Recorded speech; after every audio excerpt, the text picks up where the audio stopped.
the main character is a member of the people, a distant descendant of cats.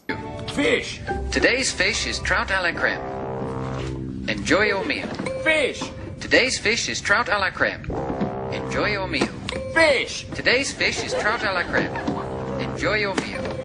He is a young warrior named Fertig, and I can only guess that I'm pronouncing that anywhere near the way Andre wants me to. But that's not really a problem with the name. Doesn't matter how you pronounce it while you're reading it. Though I do have a problem with the name, and let's see if you can follow me on this one. Among the people, there's not only a character named Fertig, but also Forscat, Fastan, Falcan, Fujor, and Gamage. You might notice some problems there. Anyway, Fertig is a member of a tribe of people called the Five Caves. They're called this, now let's see if you can follow this one, because the tribe consists of 5 clans, each of which inhabit a single cave.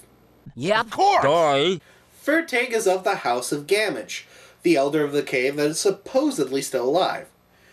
You see, because of the disease, the last humans were insane and tried to kill the new races of Earth. Because of this, they were coined demons, and the people have avoided all of their former technology. You from the caves? You've probably never seen a god. Would you like to see one? What do you know about gods? I swear I'm not insulting this book with these Battlefield Earth references. Anyway, Gamage disagrees with this stance and has traveled into the ruins of a city that, despite not being named, I think is supposed to be New York, to learn of human technology, despite having no foundation for it. It's a dingle hopper. Humans use these little babies to straighten their hair out. While he hasn't left the city in generations, he is still believed to be alive, because sometimes warriors who wish to learn go to him, and sometimes they return with technology for the people. Foremost among those is the hunting claws. Claws made to fit over their natural claws that are made of a future alloy that is super strong, super durable, and extremely sharp.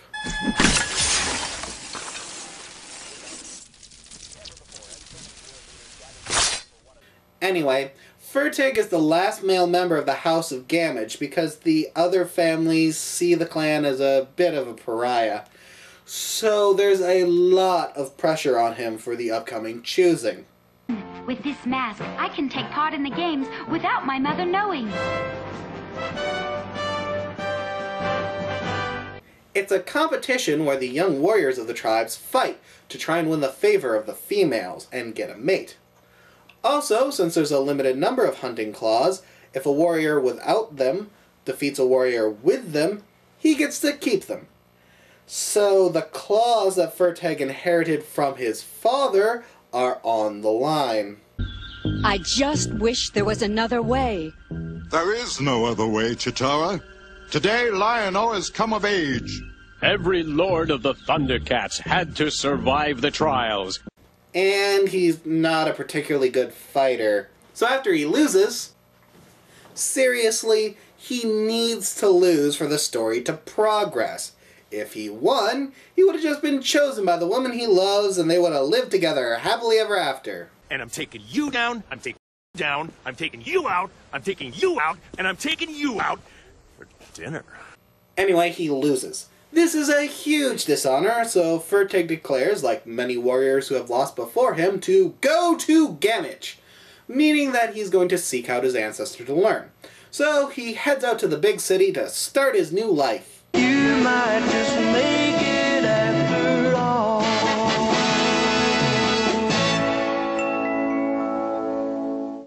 There he finds that other tribes from around the city also go to Gamage, including some women, meaning that Gamage actually has a full working tribe of his own in the human wreckage, using technologies that they barely understand, including such amazing finds as the thermos.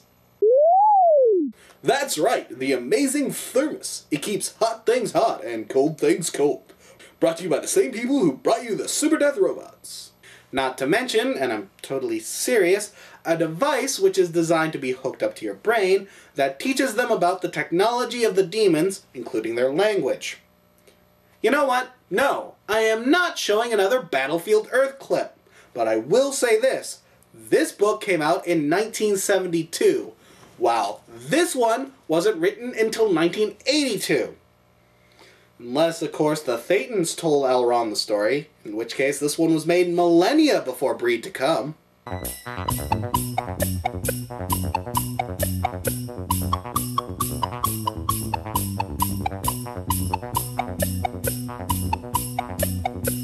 And they have used the advanced medical technology of the humans to make the people born there be more slender and have longer, more dexterous fingers to be able to use the human tools better.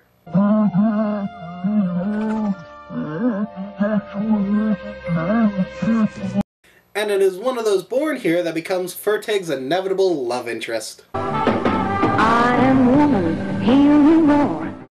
That joke doesn't actually work here, as she, Lilia, is a fully fleshed out character who is strong-willed and intelligent, able to hold her own with her bio-enhance abilities against Fertig's natural ones, including some that no one else seems to have.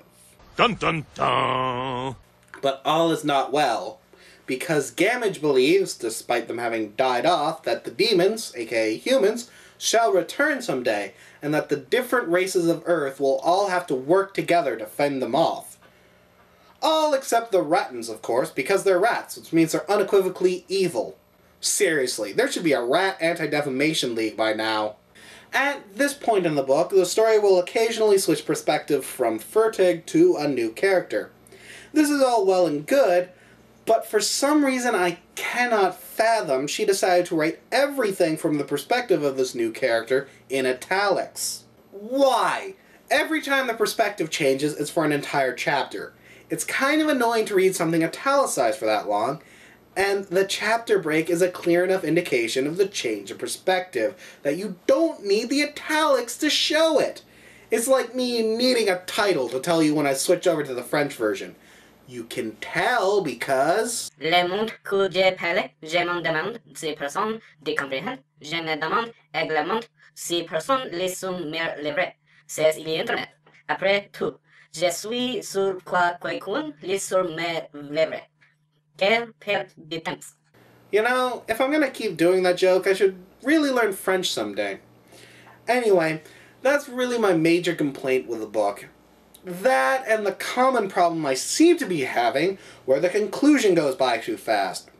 While it isn't as mind-bogglingly fast as the end of, say, The Brass Dragon, but it doesn't fit with the pacing of the first half.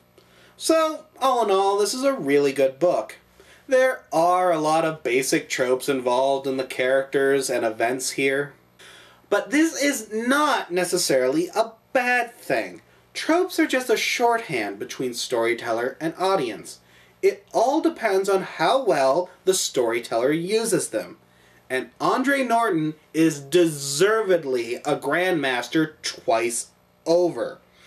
This book is full of interesting characters and really exciting and thought-provoking events. Now that's the sort of hook that grabs the attention of me, the viewer. So there you go, another book recommendation for you to all go out and read. So I've met my goal of suggesting you some good books. So let's change medium, but keep the theme going. You'll see. Come on, everybody. Gather round. Don't let this old town get you down. Look at you there with the long, long face. Hey, he must be talking to you. You take this, and you take that. Come on over here, TW. Put on this hat. If we all work together, we can make our dreams come true. Let's show the world what we can do. Pudge? Yeah.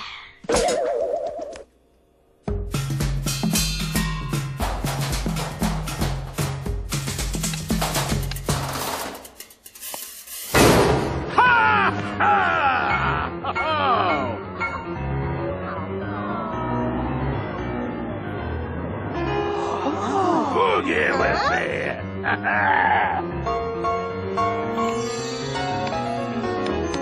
I got rhythm, in my feet. I got rhythm in my heart and soul. I got rhythm, hot and sweet. Sometimes rhythm makes me lose control.